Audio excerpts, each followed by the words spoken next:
player, whether he's a sixth man or not.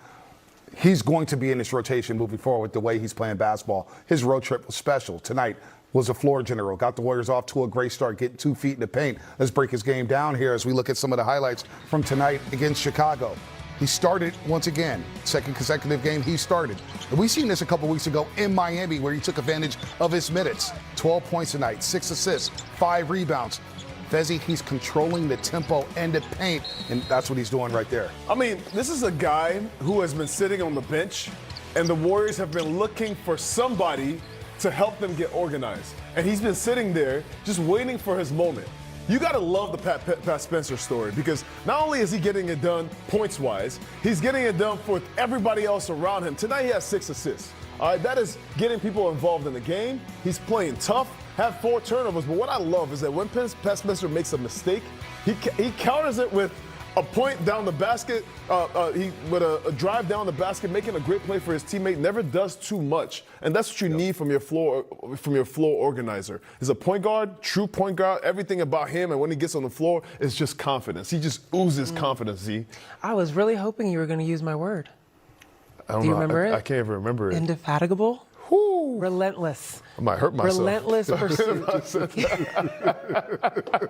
All good. Do not All ask me good. to use that. Never fatigues. And what we saw tonight with Pat Spencer is he started this game, as Festus laid out, and then he connected that second lineup to the first lineup. You saw him be in that middle position, and that group did not drop off until after he came off the floor. The ball wasn't moving as much.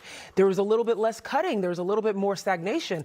That's the thing that Pat Spencer you can always count on. And when we look at that Toyota poll, of course, our fans are probably seeing this too. He's unshakable. Yep. He is cool-headed. He is not ruffled. You can always count on what you can expect out of Pat Spencer. And when you talk about a rotation player, that's exactly what you want. All right, Bonte, no. You got to use indefatigable in a sentence.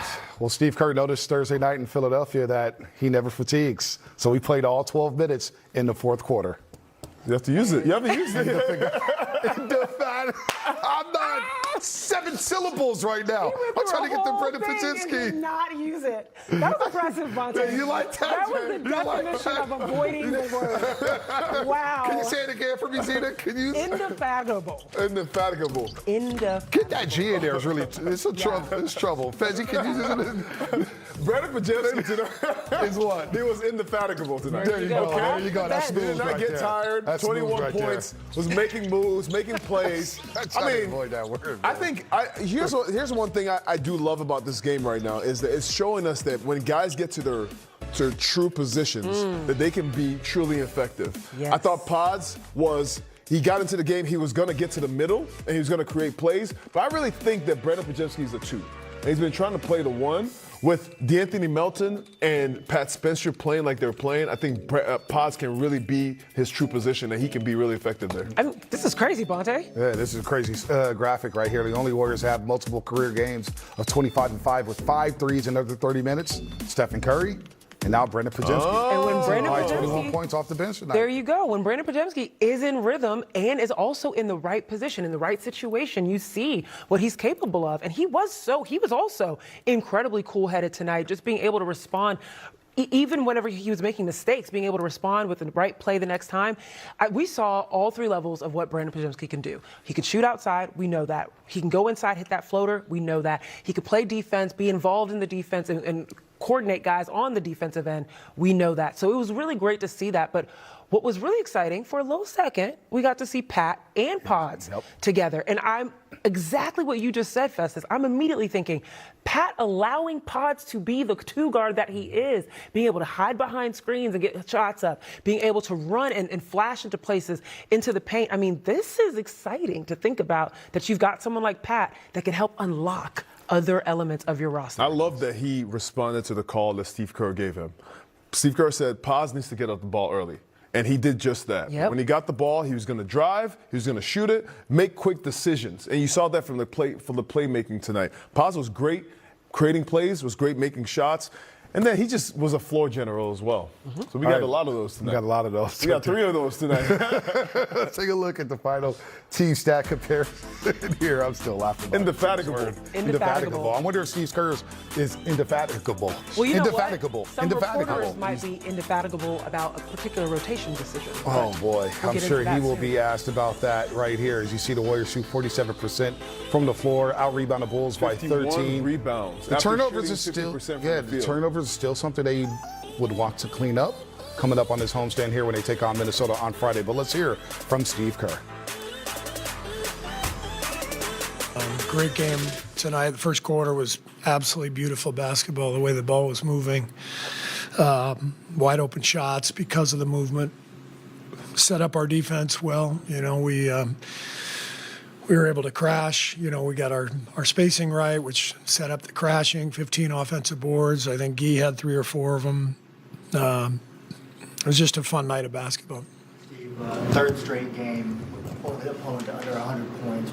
You guys figured out something on that end of the floor? Is it just playing harder? And what, in your eyes, what's the key to success on that end? I think we're taking away more of the easy stuff. Some of that is taking better care of the ball. The turnover number tonight wasn't great, but it did feel like we were more in control of the game the last few nights. And when you're in control of the game, you just feel like your defense is set up. But I think overall, doing a better job containing penetration and just helping each other and playing with a lot of energy. You go 2-1 on this trip, and I think you only have like 2 games in the next 10 days. You should get your veterans back. Does this feel like an important potential kind of pivot point? It does. Yeah, we're in a good spot. I feel like we found something. These last couple weeks, starting to feel like the team we're supposed to be. But we have to back that up and follow up the momentum we have right now with a good stretch.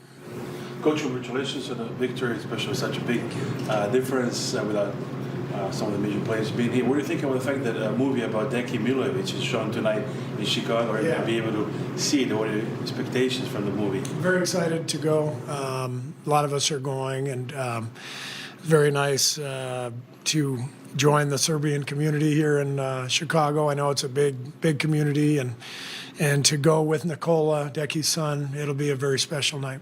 What do you think of the fact that Nikola is now with the Warriors, member of the organization? He's so great. We love Nikola. He's doing a fantastic job. Wonderful young coach, and I look forward to seeing him every day, and it'll be great to honor his dad tonight. Kuminga out of the rotation tonight for the first time this year.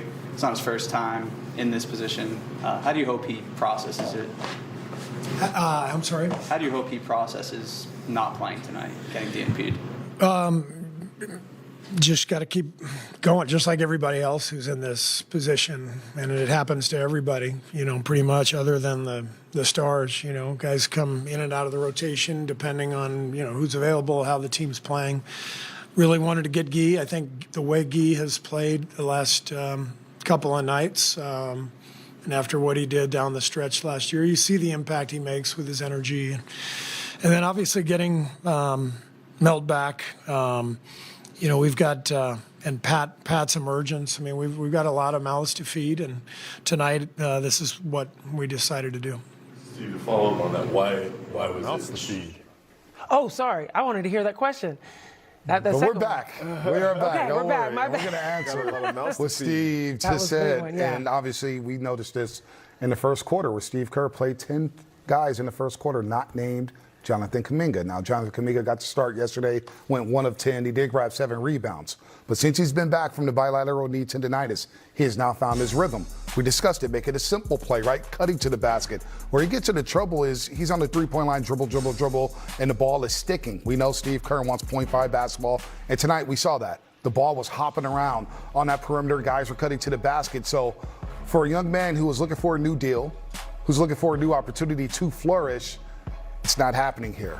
And now everybody's going to talk about that January 15th date where he will be eligible to be traded. And Zena, it feels like he's fallen out of the rotation, and it just feels like a divorce is inevitable. Yeah, it's really tough. Whenever you're not in those positions, we just talked about this, Festus laid it out. whenever these type of games happen and you've got your stars sitting, you get to see the diamonds in the rough. You get to see the folks that kind of emerge. And in this situation, Steve Kerr just laid it out. Pat's emergence, Guy Santos, the way he played against Cleveland, DeAnthony Melton back in the rotation, a lot of mouths to feed. Right now, J.K. did not perform in a way that he's going to be first up in that line to be fed. And so it's tough because now you're losing opportunities to prove you deserve a seat at the table. You deserve to get a handout in terms of minutes. And it's just going to be tough to see. I can't imagine a situation in which he's going to be able to emerge if he's not given that time. And ultimately, he needs that time in order to prove to other teams that he's going to be